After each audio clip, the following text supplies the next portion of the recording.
बहुत बकेंगे लग रहा है मेरे को। Good afternoon everyone. आज हम पढ़ने वाले हैं डीएनए के स्ट्रक्चर के बारे में, जो कि बीएससी सेकेंड सेमेस्टर का एक पार्ट है। सो डीएनए एक्चुअली होता क्या है? DNA is deoxyribonucleic acid. So सबसे पहले किसने देखा था इसको? Who discovered it? It was John Friedrich Miescher. Friedrich Miescher ने इसको देखा था। फ्रेडरिक मिशर ने इसको कहाँ से निकाला था? 1869 में फ्रेडरिक मिशर ने इसको व्हाइट ब्लड सेल से निकाला था, from human white blood cell, जिसमें क्रूड मिक्सचर था ये डीएनए विद क्रोमोसोम प्रोटीन। इन्होंने मिशर ने ही प्योर सैंपल बनाया था फ्रॉम सैल्मन स्पॉन। नाउ ये जेनेटिक मटेरियल ये दो एक्सपेरिमेंट के माध्यम से बताया गया था। फर्स्ट वाज ट्रांसफॉर्मेशन और सेकंड हर्शे एंड चेज ने किया था, जिसको हम नेक्स्ट क्लास में पढ़ेंगे। अभी पहले इस क्लास में हम देख लेते हैं कि डीएनए का स्ट्रक्चर होता कैसे। सो डीएनए का स्ट्रक्चर, यू नो, ये है nucleotide. DNA is basically deoxyribonucleic acid, जो कि न्यूक्लियोटाइड का पॉलीमर है। अब क्वेश्चन करने आता है कि व्हाट इज न्यूक्लियोटाइड। तो न्यूक्लियोटाइड क्या होता है? न्यूक्लियोटाइड होता है आपका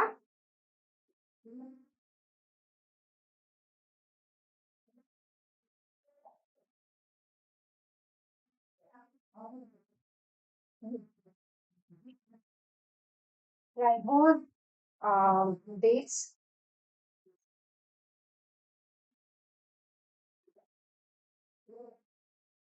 एक आपका है फॉस्फेट शुगर। फॉस्फेट शुगर जो होता है ये डीऑक्सी राइबोस होता है। Phosphate pentose sugar, sorry pentose sugar, जो कि डीऑक्सी राइबोस होता है। पेंटोस शुगर में जैसे कि आप जानते हैं कि 5 कार्बन होते हैं। पहला यहाँ पे रहता है, दूसरा आपका ये सेकेंड प्राइम कार्बन यहाँ पे है, third is this one, fourth this, और फिफ्थ ये यहाँ पे, जो कि रिंग के अंदर नहीं रहता है। अब क्या होता है इस कार्बन में, इस पेंटोस शुगर में जो सेकंड नंबर का कार्बन है, इस पे आप देख सकते हैं इस पे OH ग्रुप नहीं है। तो राइबोस शुगर के सेकंड कार्बन पे जो OH नहीं है, उसके बदले H है। इसको क्या कहा जाता है? डीऑक्सी राइबोस, क्योंकि सेकंड प्राइम कार्बन पे ऑक्सीजन नहीं है। फिर इसका जो फर्स्ट कार्बन है वो अटैच रहता है नाइट्रोजनस बेसिस से। ये नाइट्रोजनस बेस आइदर दो क्लास के होते हैं, आइदर प्यूरिन होते हैं, पायरिमिडिन होते हैं। जो प्यूरिन है, प्यूरिन होते हैं वो टू रिंग स्ट्रक्चर वाले बेसिस होते हैं, जो यहाँ पे आप देख सकते हैं। एडेनिन, इसके पास दो रिंग है, पहला रिंग 6 मेंबर्ड है एंड सेकंड 5 मेंबर्ड है। ये सिमिलरली गुआनिन। सो जो प्यूरिन होंगे, प्यूरिन वो होते हैं ANG, जो कि 5, सॉरी, दो रिंग वाले आपके स्ट्रक्चर्स होते हैं, नाइट्रोजनस बेस होते हैं। जबकि पायरिमिड होते हैं, पायरिमिड ये होते हैं CNT, जिनके पास एक ही साइकिल होता है, हेटेरोसाइक्लिक ये नहीं होते हैं। ठीक है, यहाँ पे आप देख सकते हैं बीच में नाइट्रोजनस बेस है, जो कि नाइट्रोजन नाइट्रोजन है। जो नाइट्रोजन है वो है इसके फर्स्ट कार्बन में, फर्स्ट पोजीशन पे, थर्ड पोजीशन पे, सेवेंथ एंड नाइन्थ पे। सिमिलरली यहाँ पे रहता है ये फर्स्ट एंड थर्ड पे। तो फर्स्ट एंड थर्ड कॉमन है दोनों में, प्यूरिन में, पायरिमिडिन में। और प्यूरिन में सेवेंथ और नाइन्थ एक्स्ट्रा होते हैं। अब जो प्यूरिन है, प्यूरिन मतलब जो दो रिंग स्ट्रक्चर है, एडिनाइन और गुआनाइन, इन नाइन्थ पोजीशन पे जो नाइट्रोजन होता है वो बॉन्ड फॉर्म करता है कार्बन 1 से। तो पहला बॉन्ड जो होता है डीएनए में, न्यूक्लियोटाइड में, एक्चुअली न्यूक्लियोटाइड में जो पहला बॉन्ड होगा वो होगा कार्बन 1 ऑफ राइबोस, उसके बीच प्लस नाइट्रोजनस बेस जो होगा, अगर वो प्यूरिन है तो नाइन्थ नंबर का जो नाइट्रोजनस बेस होगा, और अगर पायरिमिडिन है तो उसका नंबर का जो नाइट्रोजनस बेस होगा। यहाँ पे आप देख सकते हैं ये जो बॉन्ड है जो दिखाया गया है नीचे, वो इससे जाके अटैच होता है। तो पहले आपका हो गया कौन सा, और इस बॉन्ड को बोलते हैं हम N glycosidic bond, N glycosidic bond.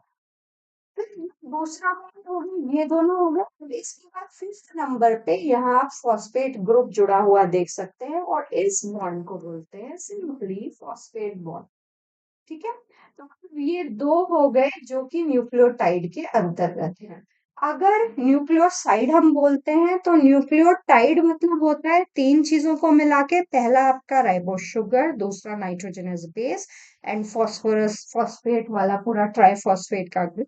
अगर ये ट्राइफॉस्फेट नहीं होता है तो न्यूक्लियोटाइड नहीं कहलाता, वो न्यूक्लियोसाइड कहलाता है। और जो डीएनए है या न्यूक्लिक एसिड है, आइदर डीएनए और RNA, that is a polymer of nucleotide, यानी कि इसमें ट्रिपल फॉस्फेट होना जरूरी है।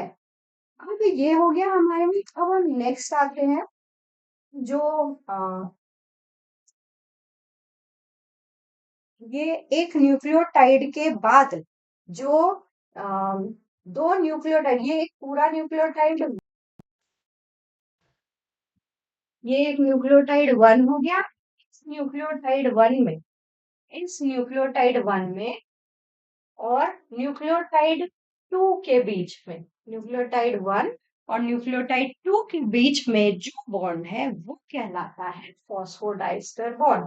और ये फॉस्फोडाइस्टर बॉन्ड कहाँ से कहाँ जुड़ा होता है, ये पहली न्यूक्लियोटाइड के 3' OH ग्रुप, और जो इससे सक्सीडिंग यानी कि जो इसके बाद वाला न्यूक्लियोटाइड है उसके 5' फॉस्फेट ग्रुप के बीच में ये बॉन्ड होता है, और यही कहलाता है फॉस्फोडाइस्टर बॉन्ड। ठीक है, तो ये दूसरा बॉन्ड हो गया जो डीएनए में रहता है, न्यूक्लियोटाइड के अंदर दो बॉन्ड और फिर दो न्यूक्लियोटाइड को जोड़ने वाला तीसरा बॉन्ड जिसका नाम है फॉस्फोडाइस्टर बॉन्ड। इसके बाद हम देखते हैं, इसके बाद है कि आ, ये बॉन्ड के बाद है ये दो, एक चेन की, ये चेन आपकी है एक न्यूक्लियोटाइड बॉन्ड की पूरी की पूरी, और ये चेन बन गई, ये है आपका फॉस्फोडाइस्टर बॉन्ड, सॉरी, ये है आपका फॉस्फोडाइस्टर बॉन्ड, ये फॉस्फोडाइस्टर बॉन्ड, ये है आपका राइबोस शुगर, ये इसी का नाइट्रोजनस बेस, ये यहाँ पे फॉस्फेट ग्रुप, या और ये पूरे चेन एक लीनियर चेन के साथ सेकंड लीनियर चेन जो हेलिक्स बनाता है, दो चेन ऑफ डीएनए मिलके हेलिक्स बनाते हैं, और ये हेलिक्स जो है वो स्टेबलाइज रहता है by H bond, that is hydrogen bond. और ये एच बॉन्ड किसके बीच रहता है, O and sorry O and H या फिर एन एंड एच। आप देख सकते हैं कि एडेनिन और गुआनिन के बीच, सॉरी, एडेनिन और थाइमिन के बीच में दो हाइड्रोजन बॉन्ड है, जबकि साइटोसिन और गुआनिन के बीच में क्या है, तीन हाइड्रोजन बॉन्ड है। तो हमेशा G pairs with C with the help of three hydrogen bond, and A pairs with T, यानी कि एक साथ पेयर बनाता है with the help of two hydrogen bond।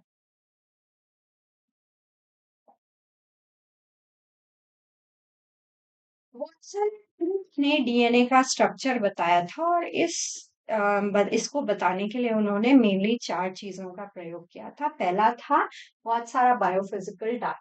Biophysical data में होता क्या है कि बहुत उन्होंने काफी डेंसिटी देखा था जो कि वाटर मॉलिक्यूल के प्रेजेंस के कारण होता है। तो water content of DNA fibre जो बायोफिजिकल डाटा में काफी इंपॉर्टेंट था, जिससे ये पता चला कि एक हेलिक्स में टू स्ट्रैंड्स ऑफ डीएनए रहते हैं।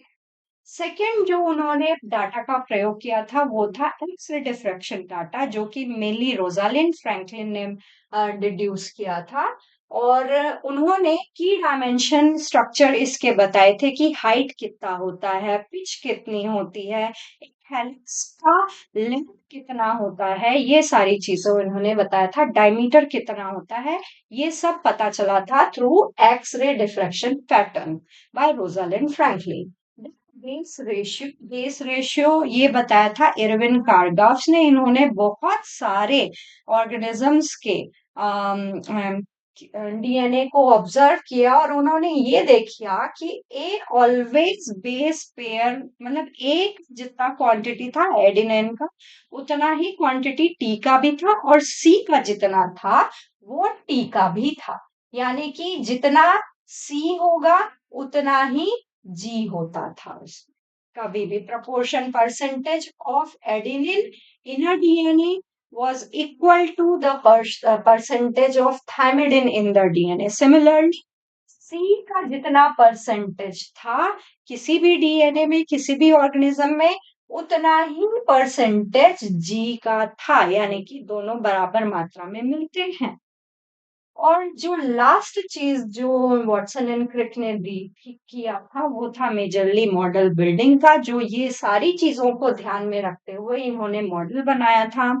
और उस मॉडल में बताया था कि डीएनए का स्ट्रक्चर कैसे होता है, for which they got the Nobel prize. अब डीएनए हेलिक्स स्टेबलाइज होता है मेजरली, पहले तो हमने देख लिया न्यूक्लियोटाइड में दो बॉन्ड, कौन कौन से न्यूक्लियोटाइड में हो गए, N glycosidic and phosphate bond, N glycosidic and phosphate bond, ये एक न्यूक्लियोटाइड के अंदर है।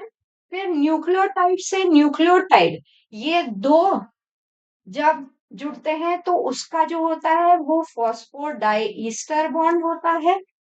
और चेन बन गया, वो चेन सेकंड चेन से और सेकंड स्ट्रैंड ऑफ डीएनए से बीच में जो बंधता है वो होता है हाइड्रोजन बॉन्ड। सो हेलिक्स जब बनेगा, ये तो एक स्ट्रैंड की बात आ गई, ये एक न्यूक्लियोटाइड की बात आ गई, ये एक न्यूक्लियोटाइड के बाद एक चेन की बात आ गई। फिर जो हेलिक्स बनेगा, helix is stabilised by two types of bond. First is base pairing between two strand that involves the hydrogen bond, यानी कि हाइड्रोजन बॉन्ड के कारण जो हेलिक्स स्टेबलाइज होते हैं, helix strand A and strand B. और जो कि हाइड्रोजन बॉन्ड रहता है between A and T that is 2, and between C and G that is 3। और सेकेंड जो बॉन्ड है वो होता है बेस स्टैकिंग बॉन्ड, या इसको कभी कभी पाई पाई इंटरेक्शन भी कहा जाता है। ये पाई पाई इंटरेक्शन है जो कि हाइड्रोफोबिक इंटरेक्शन है बिटवीन एडजेसेंट बेस पेयर्स, जो भी बेसेस होते हैं उनके बीच जो इंटरेक्शन होता है दैट इज हाइड्रोफोबिक इंटरेक्शन, जिसको पाई पाई बॉन्ड या फिर समटाइम्स बेस स्टैकिंग भी कहा जाता है। तो टोटल इतने सारे बॉन्ड्स पाए जाते हैं आपके डीएनए के स्ट्रक्चर पे। नाउ ये आप देख सकते हैं फीचर्स जो होता है बीडीएनए का। और मेनली तीन टाइप के कंफर्मेशंस ऑफ डीएनए होते हैं हमारे सेल में। तीनों हो सकते हैं, मेज बी होता है, ठीक है। बी टाइप का डीएनए जो होता है वो राइट हैंडेड इन नेचर होता है, right handed in nature. And ये इसको इस तरीके से राइट हैंडेड इन नेचर, यहाँ पे जो आपने देखा इस तरीके से आपका अगर बॉन्ड बन रहा है, आपको कभी भी ऐसे बनाना है, एक हो गया मेजर ग्रुप और दूसरा हो गया माइनर ग्रुप, इस तरीके से आपका हेलिक्स बनता है। माइनर ग्रुप, माइनर ग्रुप में आपके यहाँ पे, और यहाँ पे जो ग्रूव होगा, जो आप एक फरो जैसा बोल सकते हैं, ये गड्ढा कैसा है, माइनर है, जबकि आप यहाँ देख सकते हैं वो मेजर है। तो इन्होंने मॉडल बिल्डिंग करके बेसिकली ये बताया था कि ये जो डायमीटर है वो डायमीटर का कितना है, तो 32.37 जो टेबल में लिखा हुआ है नैनोमीटर वो है। इट्स हेल्प्स हेल्प्स का टर्न है, ये क्या कहलाता है, एक टर्न कहलाता है। क्या होते हैं, 10 बेस पेयर होते हैं। 10 बेस पेयर अगर आप देखें, 1 2 3 4, एक 5 जो पीछे होगा, 6 7 8 9 10 जो पीछे होगा। एग्जैक्टली इतने 3.4 नैनोमीटर के बाद ये एग्जैक्टली रिपीट करता है अपने आप को, डीएनए जो होता है। और इसमें कितने बेसेस होते हैं, 10 बेसेस। तो अगर ये 3.4 नैनोमीटर के का डिस्टेंस जो है वो 10 बेसेस में होता है, तो कोई दो एडजेसेंट बेस के बीच में कितना होगा, obviously 3.4 divide by 10 nanometre which is 0.34 nanometre. तो 0.34 नैनोमीटर क्या होगा, इन दोनों के बीच की हाइट। ठीक है, ये क्या होगा, ये हेलिक्स का लेंथ जो कि है 3.4, और ये क्या हो गया आपका डायमीटर। इसका डायमेंशन बी में दिया गया था, जो आप यहाँ पे देख सकते हैं। यहाँ पे इस टेबल में आप देख सकते हैं कि ये बी डीएनए जो है आपका राइट हैंडेड स्ट्रक्चर है। डायमीटर जो आपका है 2.37 नैनोमीटर का है, ये सारे नैनोमीटर में है। राइस पर बेस पेयर यानी कि जो 10 में आपने देखा था, इस तरीके से जो आपने एक टर्न में देखा था, ये 10 का हो गया आपका ये। तो इनके बीच ये जो डिस्टेंस है वो कहलाता है राइस, वो है 0.34 नैनोमीटर जो अभी हमने कैलकुलेट किया। और डिस्टेंस पर कंप्लीट टर्न इसको कहा जाता है पिच, जो कि आपका है 3.4 नैनोमीटर का। तो ये आपको बीडीएनए के लिए काफी ध्यान रखना है, और जेड के लिए भी थोड़ा देख सकते हैं आप। और पूरा बेस पेयर जो एक कंप्लीट टर्न में थे बी के, वो थे 10 के। वही 11, जबकि जेड के लिए होते हैं 12। ये राइट हैंडेड हेलिक्स होते हैं, और जेड जो होता है आपका लेफ्ट हैंडेड रहता है, जिग जैग पैटर्न का रहता है।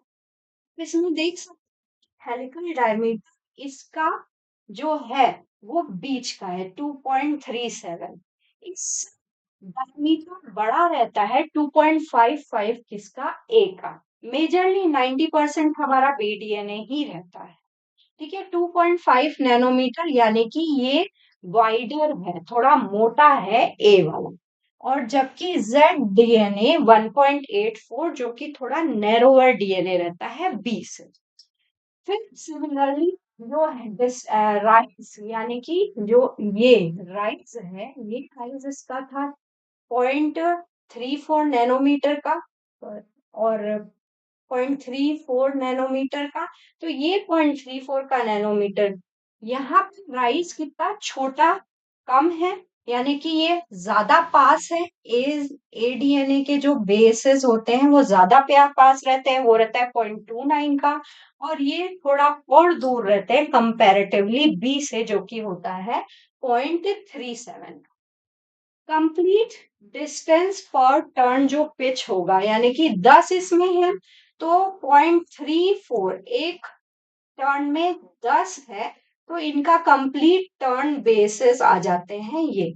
आपको सिर्फ एक चीज याद रखनी है, आइदर ये या ये।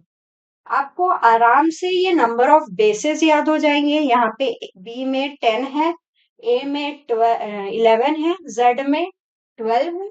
और बस क्या करना है आपको, अगर ये 3.4 याद है तो ये आराम से निकल जाता है जब आप इससे इसको डिवाइड करते हैं।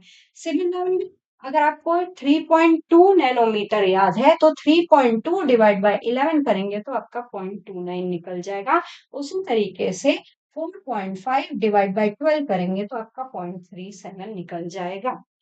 इस तरीके से जो basic major topology of DNA होते हैं वो होता है A DNA, B DNA and Z DNA. तो इतना ये मेजरली स्ट्रक्चर होता है आपके डीएनए का। और टोपोलॉजी ऑफ मेजर ग्रूव, इसमें मेजर ग्रूव कैसा रहता है, तो मेजर ग्रूव गड्ढा था, ज्यादा लंबा था, तो वाइड एंड डीप, बी का डीप तो रहता है बट ए का नैरो रहेगा, जबकि यहाँ पर रहता है मेजर ग्रूव की टोपोलॉजी इन Z DNA. However minor groove कैसा था, तो बी का आपको याद ही रहेगा, नैरो था और शैलो था, यानी कि ज्यादा गड्ढा भी नहीं था और छोटा सा था। जस्ट इसका शैलो तो रहेगा बट यहाँ पे कैसा हो जाएगा, ब्रॉड हो जाएगा, और ये नैरो एंड डीप। तो ये केवल आपको ध्यान रखना है, बट बेसिकली आपको बी डीएनए से ज्यादा अच्छे से आपको याद रखना है, बिकॉज 90% ऑफ डीएनए हमारा बी डीएनए ही रहता है। तो स्टूडेंट्स इतना था हमारा डीएनए के कंफर्मेशन के बारे में। नेक्स्ट क्लास में हम लोग डीएनए जेनेटिक मटेरियल क्यों हुआ, वो दो कौन से एक्सपेरिमेंट थे, इसके बारे में पढ़ेंगे। तो इन ब्रीफ आज हमने क्या क्या पढ़ा कि डीएनए न्यूक्लियोटाइड क्या है, बेसिकली बॉन्ड कितने टाइप के होते हैं, और टोपोलॉजी कैसे होता है डिफरेंट डीएनए का। बेसिकली हमारे बॉडी में बी डीएनए ही ज्यादा पाए जाते हैं। सो आगे के lecture DNA as a genetic material हम नेक्स्ट क्लास में पढ़ेंगे।